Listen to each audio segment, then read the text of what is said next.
Welcome back to another episode of Pushing Back Chaos with me, Paul Melon McFadden, sitting here in sunny Riyadh, and I've got my boy Raf, Raf Espinoza. How are you, mate? Good, man. Good. Always good, man. It's been a while. We were just talking offline. It's been a while. Yeah. It has been a while. No joke. Raf and I have just had sort of contra-rotating bloody work schedules, and it's been really difficult to get together. And it's just life of two pilots, I reckon. We just hit like a phase where we're just out of sync with each other. And no joke, I really miss you. I've been looking forward to catching up. I know. I was actually really bummed when I thought we weren't going to be able to, because at first the schedules we were throwing around, I think you said it wasn't going to work for you. So I was like, for fuck's sake, I gotta, it's just me and Mike again. And that gets old. Anyone who listens to the show knows what I'm talking. It just gets old, and my back gets tired from carrying the show, and my legs are tired, just stiff. And so it was a breath of fresh air to actually have a professional like Melon, and not like Mike. I mean, we got a lot of messages from people who were just like, man, we have just had a gutful of Mike. We don't need him. We don't want him. Can we please have an episode without him? Give him a break. And yeah, so the people requested, and we're happy to oblige. That's just who we are. We listen to the voice of the people. Yeah, we're agreeable to a fault. Yeah, that's us. Yeah. So how's everything been going then? You've been working a lot. You've been away a lot. Yeah, it ebbs and flows in the industry, man. It's either you're like, I mean, on average, we get about 15 days off a month. Some months you'll have closer to like 17, 18 days. Other months you'll have, closer to 12, just because there's so much flying. I think last month I probably had 15 or 16 days off, which was a good little bit, but there was some stuff that we had to go do. Like we flew to Savannah, Georgia to work on a rental property, and that took up a big chunk of my personal time. And that was just literally waking up every morning at like 4 or 5 in the morning, and then just being literally just working like every night. I mean, I was working till about 8 or 9. So I was just beat, so that month just disappeared. But this month is a little bit more mellow. Really great trips that I have coming up. And not only that, I have a couple of trips where I get to go to places where I have really close friends. Actually, one of them is DC. I'll be in DC this weekend, and I was in DC last weekend. And I have 3 really, really great friends. Shout out to James Boggs, Paul Hansen, and Pat Curran. And all these dudes all came down to meet me when I landed in DC, and we went out for dinner and just old Army mates. And they're all at the Pentagon. So it's just kind of cool to just hear how miserable they are, and just happy that I punched out when I did. And no one wants to be in headquarters. People want to be in the field. In Australia, it's the same thing. All roads lead to Canberra. That's like our Washington, DC is the capital city, and that's where all defense headquarters is and everything. And everyone's like, man, defense jobs, that's where they go. And nobody wants to go there.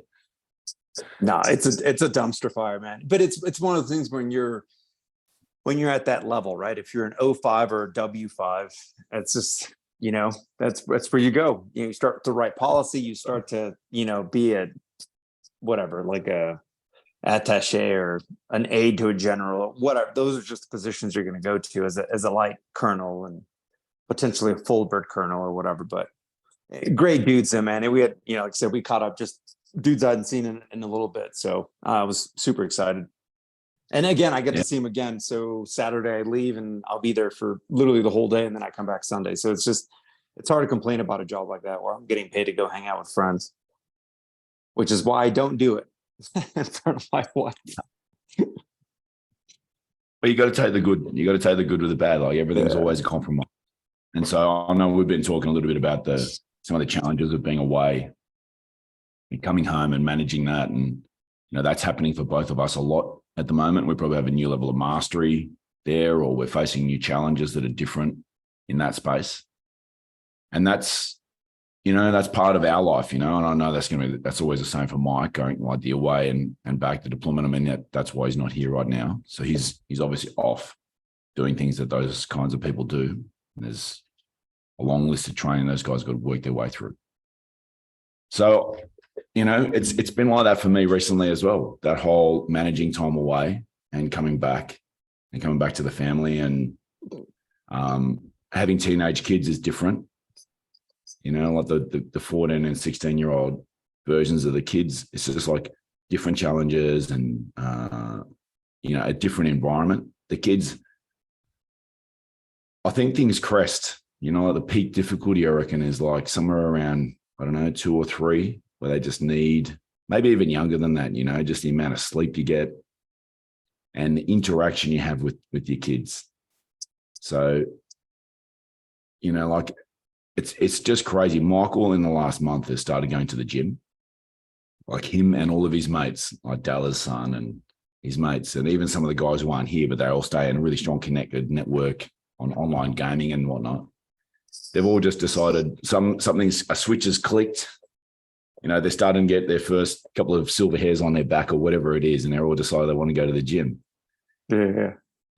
That's just like a crazy thing when I'm looking at him like, man, I washed you the first time and dressed you, like your first ever clothes that went on your body, I put on you. And now you're in the gym and you're talking about hand position on the bar for squats and, a push pull versus a back and buys, like.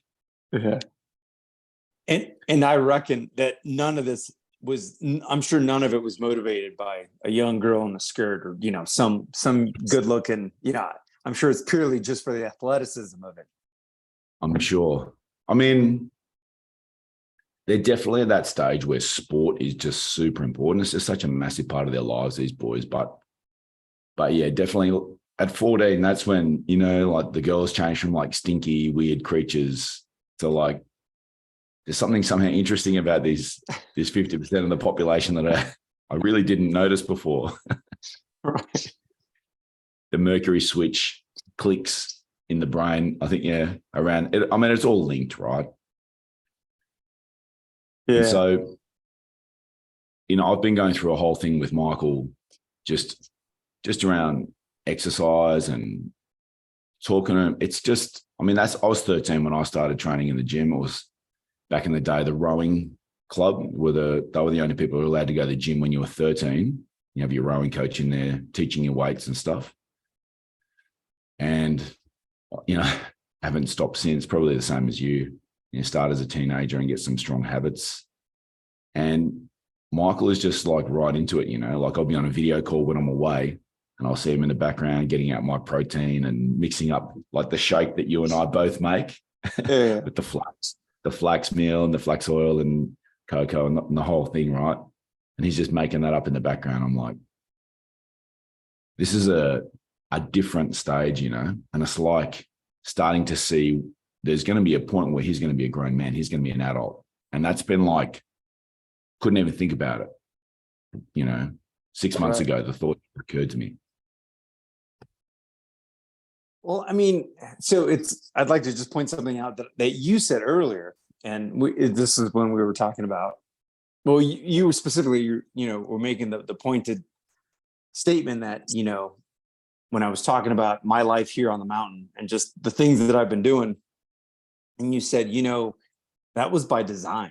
Like, you're here because like you said, back in 2017, you and I were having these discussions and you could see that I had laid out this path and I was going to take these steps and make these sacrifices. And you were remember we came up to the property before the house was even built. And I kind of tried to describe what we were going to do with it. And, this is, and even back then we didn't have like a solid plan of what we were going to do. But the point is, like, you've kind of watched me, and it's kind of strange because to me, it's just something that I've been kind of going through personally, but to have someone so close to me and be like, no, I've been watching you talk about this and taking these very deliberate steps. And so when you're here, it's like, you're just basically here to remind me, like, there was no accident. You deliberately kind of, you brought yourself to this point. So it's when you talk about Michael, ever since I've met you guys, met the McFadds, and just the way I've seen you guys interact with him and Annie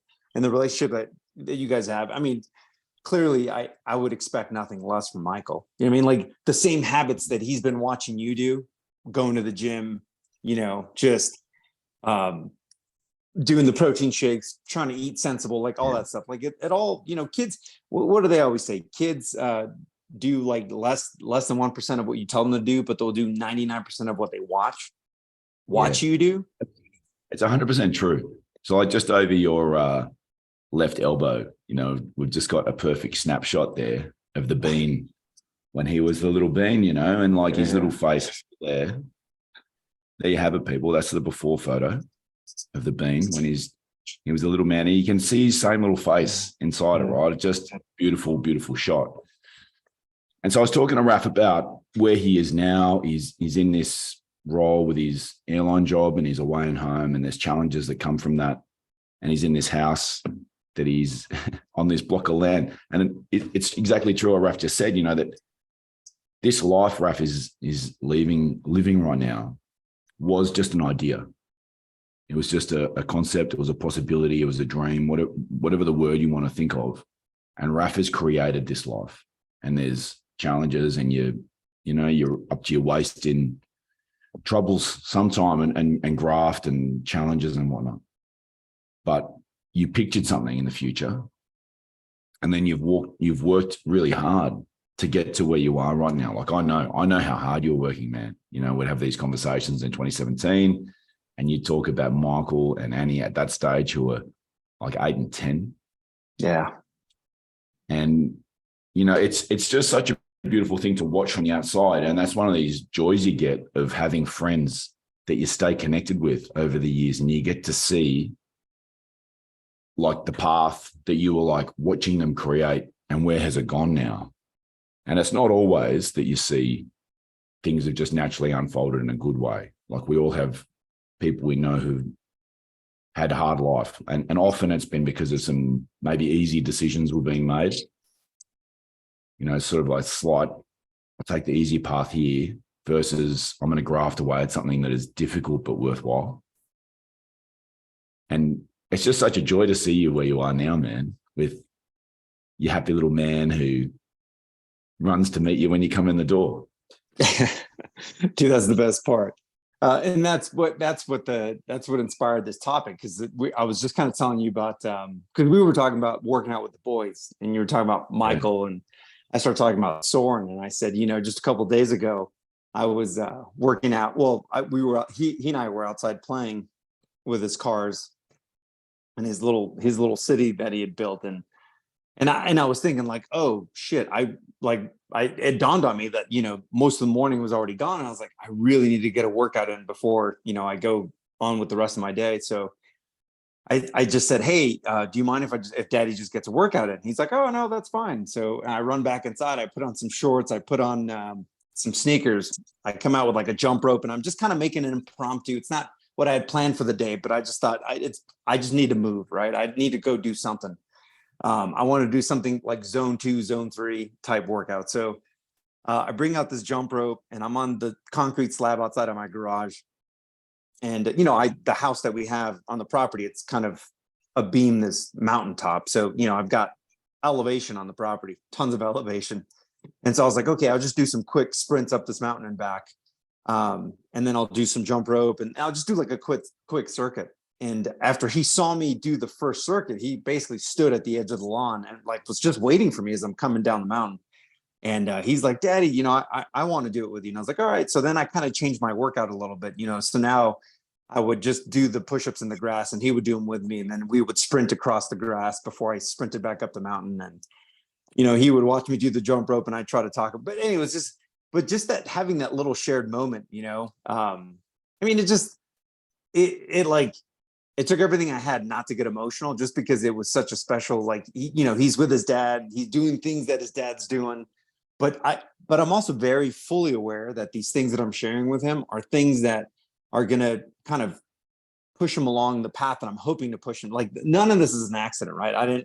I deliberately incorporated my workouts with him, around him, so that like he's kind of part of it. You know what I mean? So like, this isn't foreign to him. Like, and it was, you were talking similarly about Michael. And so that's kind of what inspired this conversation. Yeah.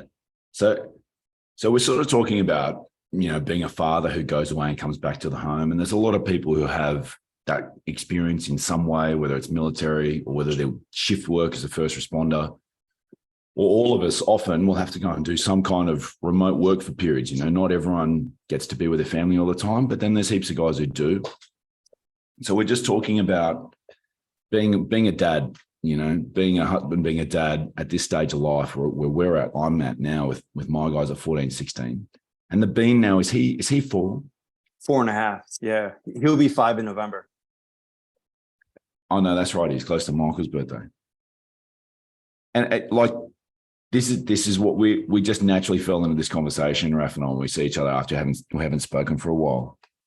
So exercise is a really big thing. Like when you've just been describing modeling behavior versus telling, got your cigarette and your beer and you're like, don't do drugs, kids, as you're sitting on the couch with the remote watching football. What's the kid learning? They're going to, as you just said, 100% observation of behavior is always going to trump some sort of trite one-liner. You say something or you tell them something, and observed behavior, and even more when it's an interactive behavior. So it's funny now seeing Michael, he goes to the gym with his mates and he's quite technical in his setup for like squats or deadlifts. And, I know you're laughing because you're just picturing Michael doing squats and deadlifts, right? It's funny. So Michael's really big on like where his hands go and the exact grip and the chest position and all that setup, because we did this all maybe 4 or 5 years ago, just a little bit here, a little bit there, taking him through just empty bar, Annie and he both, and all of that stuck. So now he will talk about, when I'm getting the bar and getting my ready for my squats, I'll rotate my thumbs up and I'll get my shoulders in. When he's doing overhead press, he'll rotate his hands down for these specific parts of grip. And, he gets in from school, rides in, drops his bag, has something to eat, and then immediately he's like, right, I'm off to the gym, and jumps on his bike and rides back to the gym with his mate. And it's, like I have these strong memories of my brother Hugh and I doing this when we were 13, 14, 15, training together. And it can just be such a strong ingredient to add into a life when you're in your adolescent phase. Like I think that there's really strong opportunities for habit formation at that age, whether it's good or bad. And if you can be inserting the good stuff, and they've been seeing these solid things from mum and dad for their whole life, it's a natural thing. You can just fall into that pattern of, that's just what people do. They get up in the morning and run up and down the mountain. Yeah. And do push-ups.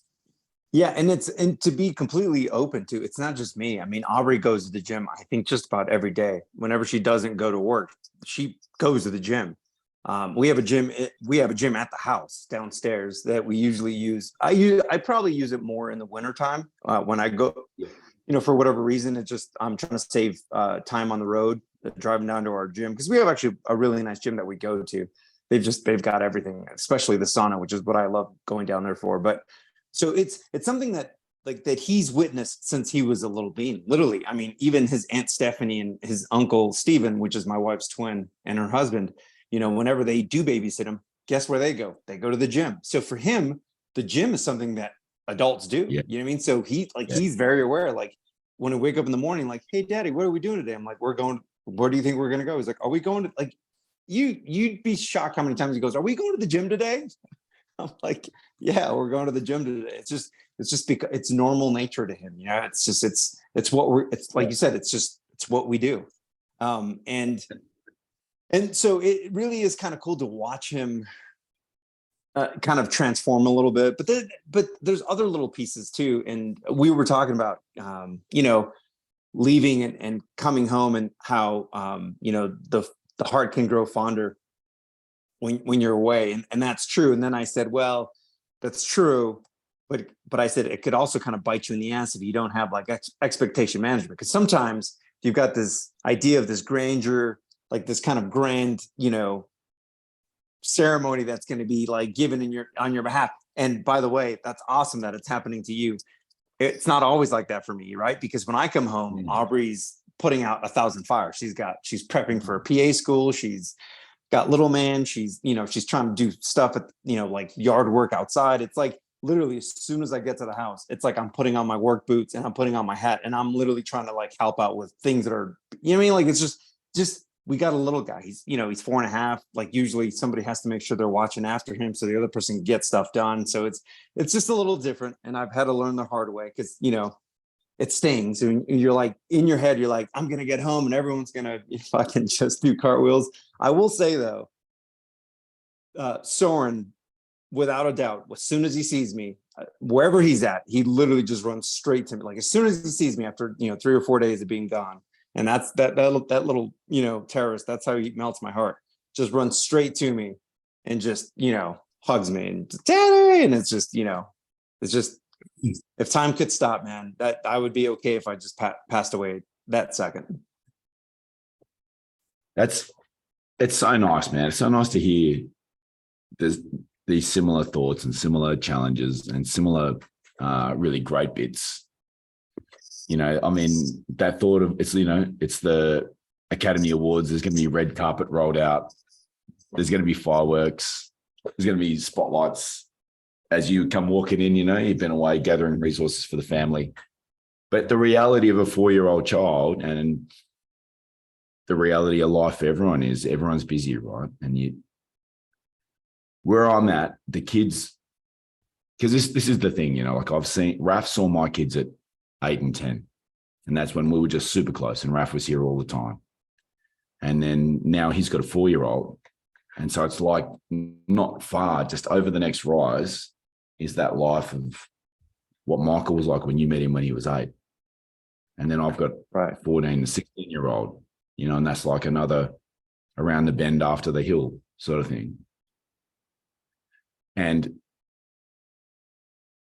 honestly, the parenting, maybe it's not the case for everyone, but for me, definitely it's gotten easier. It's the peak workload, the peak difficulty with the waking up and through the night and the 100% care. My 2 guys are really at this self-sustaining stage, like Michael's babysitting for neighbors and, and he'll just it's just music all day, every day, playing drums, decoding how a certain track was structured and all the musical theory and all of those kinds of things.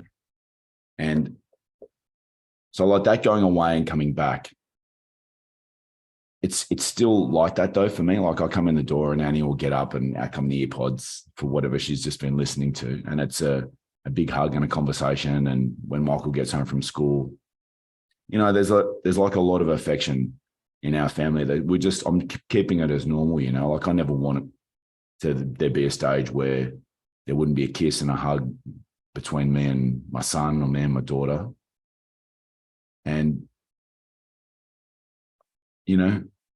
there's such beautiful moments in the mayhem. I know that you would have those still with just that 4-year-old child you're coming back to and that sort of house versus coming home to a 14, 16-year-old, and I know the path that you're on now and where you're going to be because you're so intentional in your parenting and you're so intentional in the life you're creating. But it's just a beautiful thing to hear. But some of the stuff that we wanted to talk about are just the challenges around having this life that you and I are both living. It's not exactly the same, the duration of time away and what we're doing and stuff, but it's a life for a lot of pilots and a lot of our mates that live a similar life with fly in, fly out. I mean, that's super common in Australia with mining sector. A lot of tradespeople are doing that all over Australia. I know it happens a lot in North America too.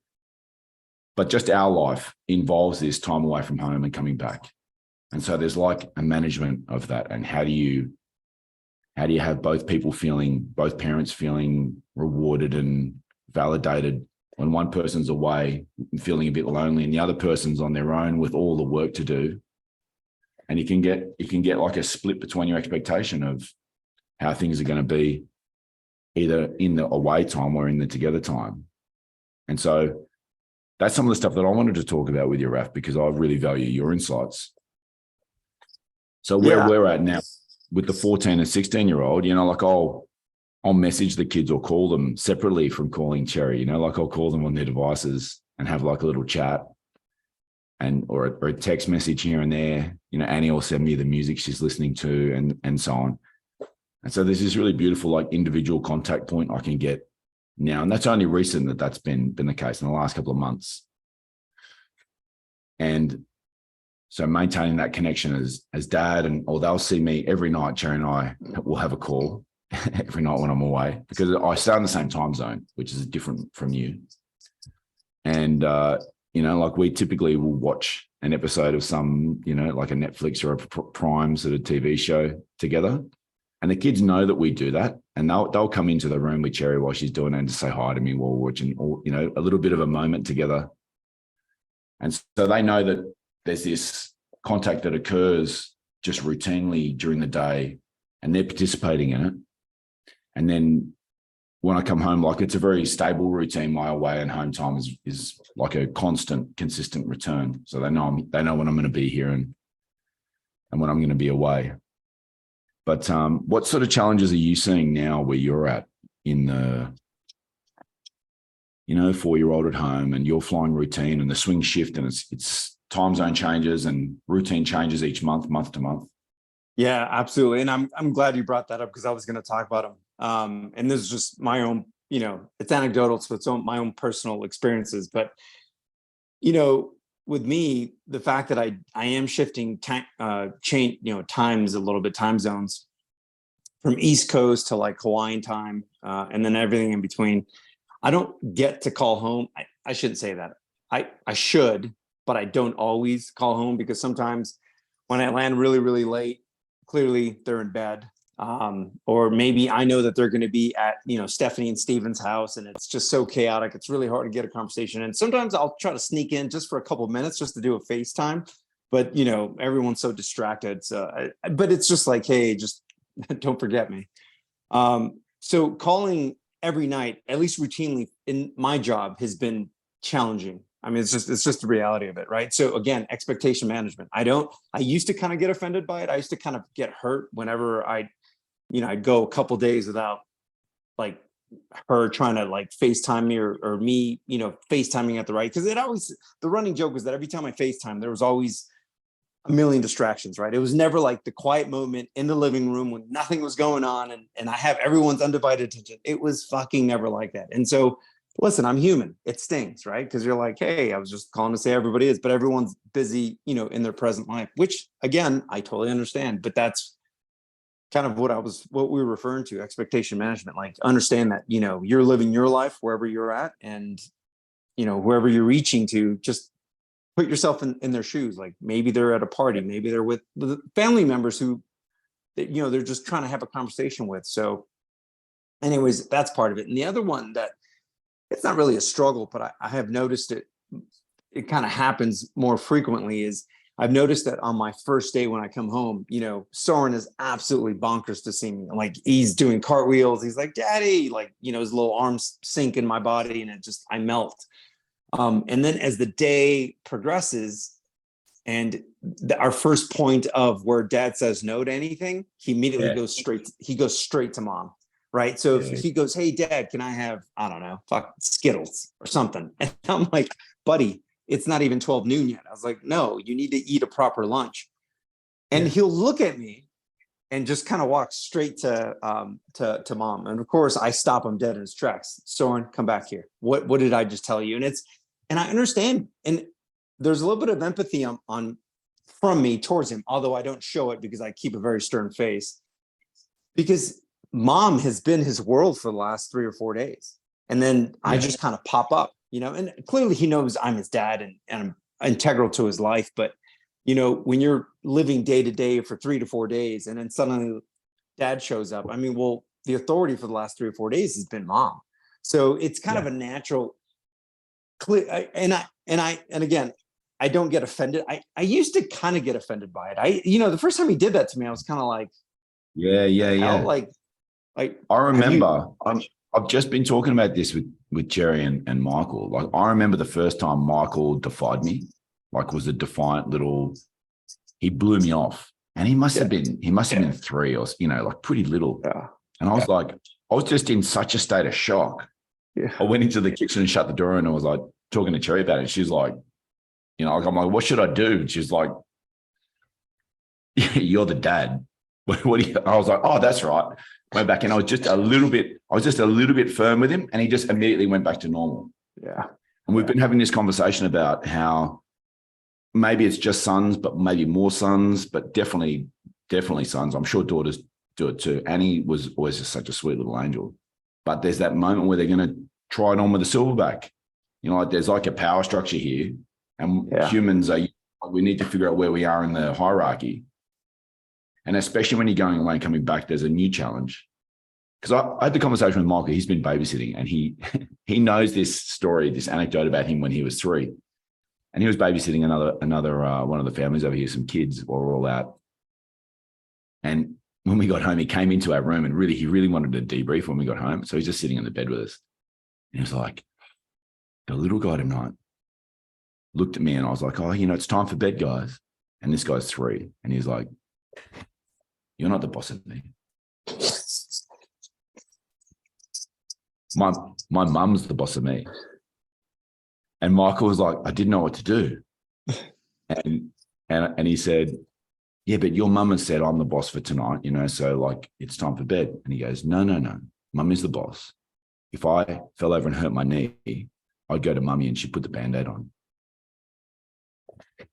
It's like, and the defense rests sort of thing. And Michael's like,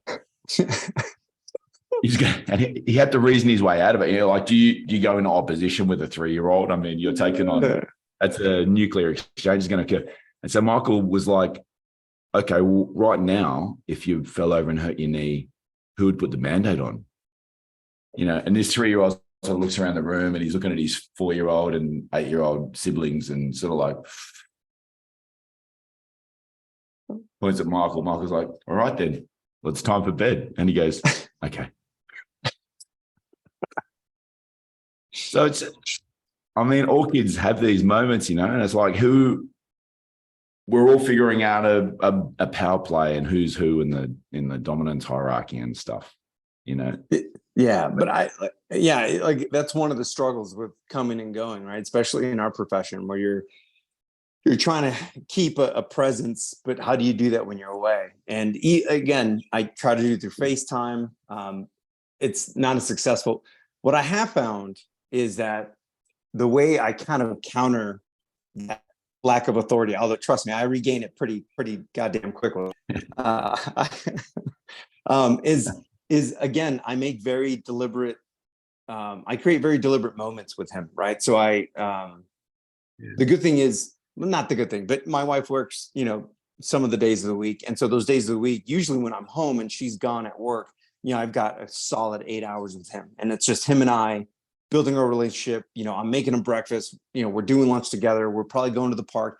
I really do try to incorporate, like there's always stuff that I'm trying to do, try to get knocked around the house, but I've been better. I haven't always been this good, but I've been better. And I'd say in the last 6 months to incorporate something that's just Soren specific, right? So I will literally stop and say, Soren, what do you want to do?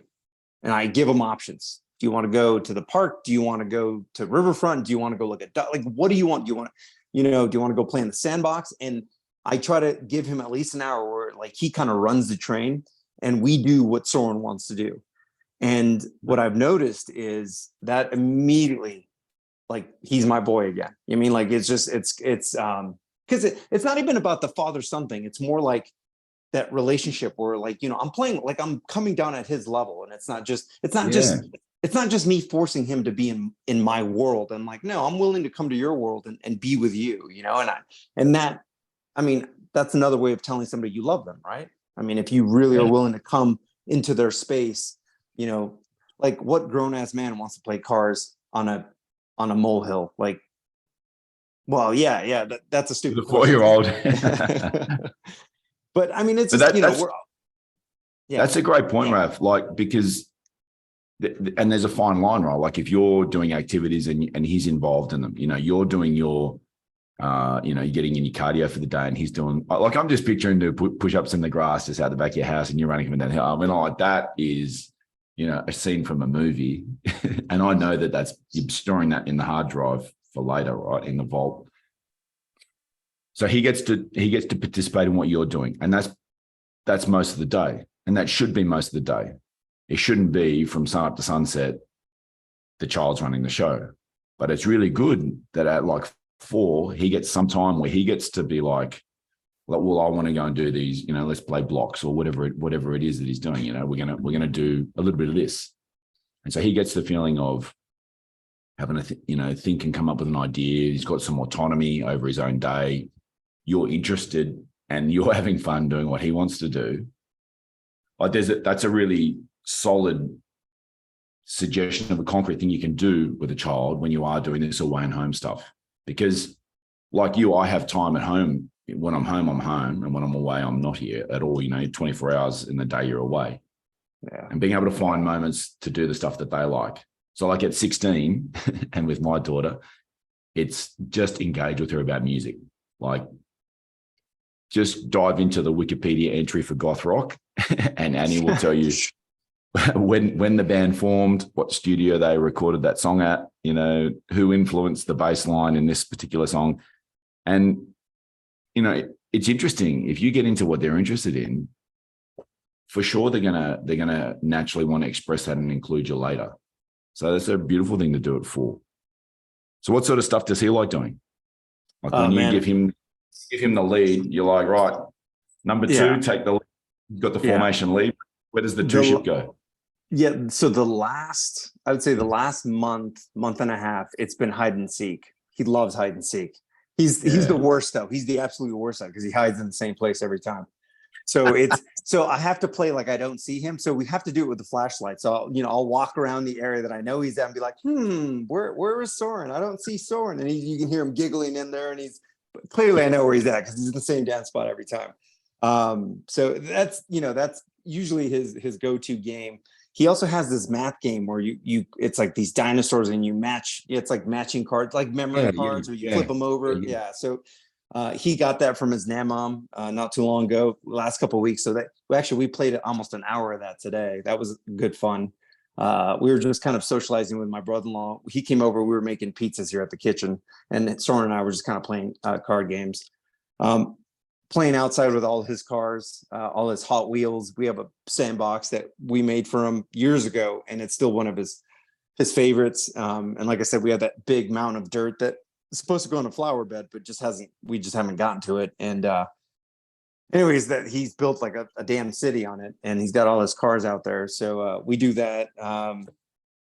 Out to the good thing about Spokane is there's just really awesome parks out here, especially near the riverfront. So when it's just him and I, especially or the earlier part of the day, right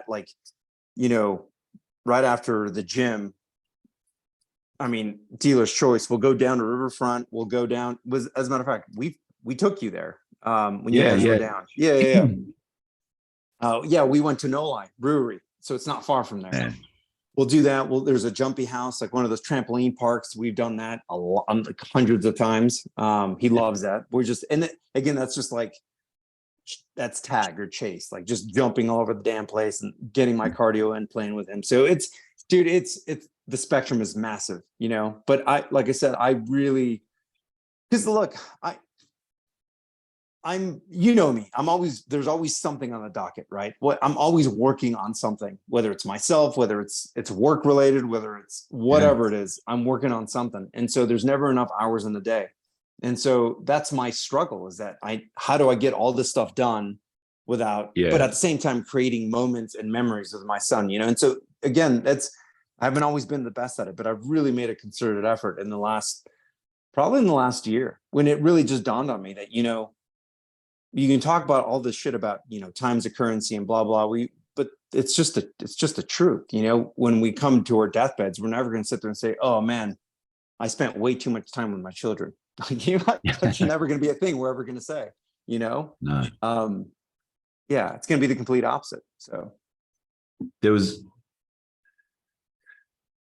creating the space for them to be able to take the lead and have some like child-led activities where dad's in, and dad's having a good time, and they see dad's loving this stuff, like dad can't get enough of the blocks, you know what I mean? Dad wants to do this memory game, and he loves hide and seek so much. He never finds me when I'm under the table, He's the worst. Also, though, like the children are going to, again, with everything else, learn by observation. If you've got a load of stuff to get through and they see you getting through it, you're also laying down track on that part of life that there is, we get a goal, we come up with a plan, we strategize, and we brief and go out and get after it. You know, that there's a mission in work, you know, career, and then there's mission in getting the house set up, or there's planned family activities, whatever it is that you're doing. And, you know, this juggling time and never having enough time, like that's human. That's the human experience, right? Like there's always too many demands on us. We can't do everything that we want to do. But having him see you, you know, like you come home, dad puts his work boots and gloves on and gets in there, and, you know, he's right in there shoulder to shoulder with mum as soon as he's home, or they're cooking a meal together. That's also a really solid thing for children to observe, because it's never going to be later, like, you know, with the beer and the cigarette, you know, you need to plan your life and you need to have goals, and that's never going to go in. But they've seen this struggle and this, you know, you got to pick and choose the stuff that you're going to get after and where you're going to put your time, and you got to have priorities in life. And they get to see that too. Yeah. And it's, you know, a perfect example was today. I woke up, I don't know, 6 a.m. I had to take the snowplow off the quad, the 4x4. So I got up, made some coffee. Aubrey got up, we chit-chatted for a little bit. Soren got up kind of not far behind us, which is really surprising. And as soon as I went into the garage to start, you know, working on it, to put the jack up, he was out there in his knickers, like just standing there. He's just like, you know, just a little belly sticking out. I was like, Daddy, what are you doing? I'm like, I'm taking the snowplow off the quad. Can I help? And I was like, sure. So he helps me jack it up, and he's just looking at all the tools, and he's just like, oh, Daddy, you know, he's asking me like, why are you doing that? You know, so you're right. He did see me actually have kind of like a regimented morning, had coffee, went straight to work, did a bunch of stuff around the property. And then, you know, I just said, hey, are you hungry? And he's like, yeah, I'm hungry. So I made him breakfast, we hung out. And then, you know, that's shortly after that was when we went out and started playing with the cars. But yeah, just, you know, but I think you're right. I think it's important for him to see that, like, look, Dad does work, but he also stops and acknowledges, and now he's in my world, you know, and it might, sometimes it might only last for 30 minutes, but, you know, but, you know, but it's just, it's important that he knows that he is also at the center of the things that I'm trying to get done. It's not just, you know, work. Like it's, you know, not to get too personal, but my dad was one of those people where, you know, that was just the generation, you know, for him, it was always, you know, he didn't make a lot of money. He worked long hours. Yeah. So, I mean, that's most of my memories with my dad, honestly, were him going to work and coming back from work, and that very limited space we had in between. And there was never really just Raf and Miguel. Like, honestly, we might have had two that I could think of. Like, just and again, it's a different set of circumstances. You know, you're talking about a first generation migrant, you know, hard back-breaking work, 5 kids, fucking limited resources. I mean, the fact that, you know, trying to keep me away from, you know, joining every possible fucking vice you can in the streets that I mean, just valiant efforts on his part. I'm very fortunate that I've arrived where I have, and I have the ability to, you know, create that environment where I can, like you 100%. Said, I can, on the back of what your dad did, you know, crossing the desert with the bottle of water and the bread, which is just, you know, your heart, you think about doing that yourself for your own family, and they're being in a position where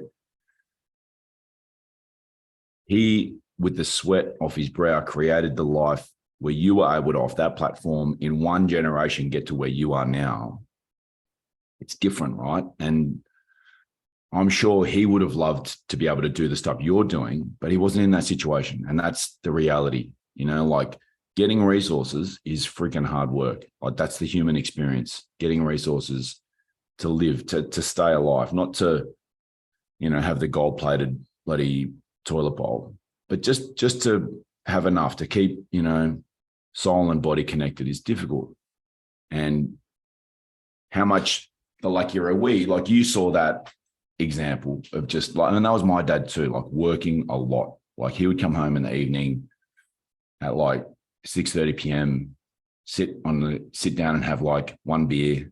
We'd all get a hug, and he'd watch the news and dinner. And that was evening routine, you know. He'd work a lot of weekends as well, just as a businessman. But that stuff sinks in. So like, you know, I have no issue with just, if there's work that needs to be done, it just needs to be done, you know, and off you go. But to be in a position where you're able to have intentionality in your time when you're together and you're implanting the whole time. I think that's probably the key about this whole conversation is, you know, the example that you're setting in your actions is just going to greatly outweigh any statement or phrase that you're uttering at any other stage in your life. You know, and our children hopefully are observing like a loving mum and dad who really like each other, you know, who look forward to seeing each other. And they see that it's not easy. They see that there's challenges and there's more to do than you can do, and that there's going to be difficulties, but that they get to experience being important to you. You know, like just my week last week, one of my, like a moment I've been waiting for a long time was Sunday night after, like, I missed my first whole rugby season ever this year. I had knee surgery back in September from meniscus tear, and that recovered really quickly. And I was like, how come I can't run on this knee? You know, like, was the surgery bad, or I need to do some physio? And I spoke to the surgeons, like, no, that's all good. All the soft tissue is fine, but you did bone on bone damage. So the bottom of where those bones were rubbing, that's going to be like 6-7 months. So Sunday night was the first time I went to touch rugby and ran around the pitch with my son. And I was really like getting the boots out of the cupboard and thinking, man, how's this going to go? Going down with Michael, and we had 20 people on the rugby pitch.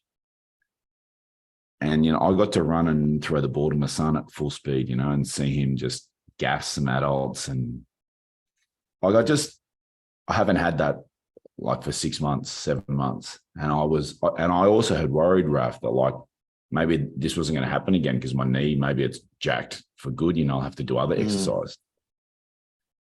And that was like in my last 7 days, that was my most like cherished memory, like of like father time. It's been on the pitch and doing the stuff that I've loved. And, you know, when we were coming home, Michael was like, he was commenting like, in another 3.5 years, Dad will be playing rugby together. And I'm like, man. And he's talking about this dream I've had for a long time of him at 18 playing men's rugby and me playing men's rugby with him, you know. And I got to see his little face, and it's not little anymore, you know, he's got a freaking moustache. And he's like, this is totally normal, you know, Dad's back now, his knee's fine. We're going to run around, and, you know, well, Dad's going to have to maintain some fitness for the next 4 years because there's this game coming. Yeah. Anyway, that was I think, no, that's beautiful. Like, it's absolutely beautiful because I could picture his little face, like you said, but now it's got a mustache, so that's just funny altogether. No, I was going to just say, you know, I think at the core of our conversation, I think at the core of what we've been discussing as fathers, as husbands, you know, as men, is the calculus we're trying to figure out between, you know, taking the time away from our families, away from the people that we love to go get the resources, to get the stuff done versus the, you know, that time that we're giving up. But these resources are important. Like that calculus is not only is it important, it's like it's constant, right? Like it's a constant. I'm always reevaluating. I'm always judging, you know, because make no mistake about it, man. You know, we need money just like the next family. And so there's vacations in the horizon. There's things we need to fix. There's, you know, fucking cars that need to be like, so I need to go and I need to make this money, which means I might have to pick up an extra shift, or I might have to go, you know, pick up an extra whatever, a premium trip of some sort to help pay for whatever. And so that's the constant calculus that I'm always going back and forth. It's like, you know, at the end, there has to be a price, right? It's like, I'm willing to give up this time away from my family, for my son, you know, these cherished moments, and over a price tag. And so it's that and this is something that every person has to do. Like you have to understand what your time is worth. Like really, you have to really understand that concept, because there's been many a times where I'm like, there's a special event coming up where I really wanted to be there, and for whatever reason, like I work was kind of in the way, and the debate is, do I use sick time? Do I try to drop the trip? Whatever. Like, how bad do I need this money? And I'm telling you that depending on what it is, sometimes I'm just like, look, man, I wouldn't miss this for the world. Like, I have to be home. Sometimes your heart just tells you, like, fuck the money. Just, you could die poor. You're still going to die with a smile. Right. And that's not always easy to do. So really what I'm trying to get at is sometimes you're going to F up that calculus equation, and sometimes you're going to get it just right. You're literally going to nail it just right. You're going to be like, damn, I made the right decision, so don't beat yourself up too hard. Cause I do, I'm always like bashing myself for making mistakes, but I'm like, it's just the way it is. And here's the thing, when these kids we're talking about, when they're 46, 47, they're going to have to be having this same calculus, and they're going to be making these same decisions. There's still going to be resource acquisition is going to be a thing. Like, constant work is part of being a human. So don't bellyache about it, right? Like, we've just been watching my mate, Mike Atkinson, Outback Mike, on Alone Australia. They just did this TV show where you dropped in the bush and you left, and you're, 10 miles from the nearest person, and there's no challenges. There's no interaction with directors. You got to survive on your own. So this guy's a mate of mine since 2007. He's an ex-Australian Army combat survival instructor, extensive training in the military and with the Indigenous people in Australia in the north about how to live off the land. And he's just carried on gaining more and more skills. And he was all those roles back in 2007. So here he is on this show, and he's got nothing. And I watched this show because he's on it. And if anyone wants to see it, YouTube, Outback Mike and Alone Australia. It's compelling TV. This guy's got a skill set, and it was a difficult environment they're in. And I really have just been thinking a lot from this show about how difficult it is to be a human. And I don't mean now in 2023, like, this is not the same, but 250,000 years of humans, just like us, of just constant sun up to sunset graft all day just to survive that day. Like, that's the human experience. And so when you put that into a 2023 mentality, it is, resource acquisition is difficult. For us to have these four walls around us and electricity and light at night and safety and all of that sort of stuff, and an outside where the wild animals are and an inside where it's safe. But this is not normal. And so it's what you and I are doing, and what heaps of parents are doing, and every parent is doing, like, having to have that calculus and that balance between time and effort for resource acquisition. It's not to be sneezed at. And our kids are going to be in that same position when they're adults. And if they see us working at it with intention and sometimes getting it wrong, like, that's also okay, because they will also make these same mistakes and, maybe over prioritize fun for a bit and like, oh man, and then have a bit of suffering and then have to work a bit harder and try and find their way to the balance. But they're seeing at least a bit of intentionality in this space. Dad's off and he's working hard and he's gained difficult skills, and he's in this position where he is bringing in the resources. And when he's home, he's engaged with mum, he's engaged with me, he's here with the family. There's still work he's doing, but then there's also fun and love. And I think if you're putting these things in the mix, you've got to be halfway there, as fighting through what we're all trying to do and just being good parents and raising good people. Yeah, I mean, that's ultimately the goal, right? Is to raise these little savages to be productive members of society. Yeah, and their own happiness and fulfillment is going to come largely from the same things, from having a mission in life that they're getting out and getting after, and they're going to have that satisfaction of bringing in resources and providing for their own family, and then balancing that love and connection and, the scout going out in front, finding the way and coming back home to family with the wagons. It's all of us. And, if you can do it intentionally and provide that example. And you're going to get it wrong, and there's going to be conflict, and there'll be conflict resolution, and they'll learn from that as well. How do mum and dad relate to each other when there's difficulties and someone's upset? All of this is getting imprinted, and it's all going to go. This is the stuff that's chiseled in stone, and the things you say are like written in the sand, with your fingertip. That's pretty smart way of saying it. Actually, that's true. But it's so true. All right. We're probably close to the end of the episode here, Raf. Is there anything else that you wanted to drop? Any thoughts you had in this space just before we wind up?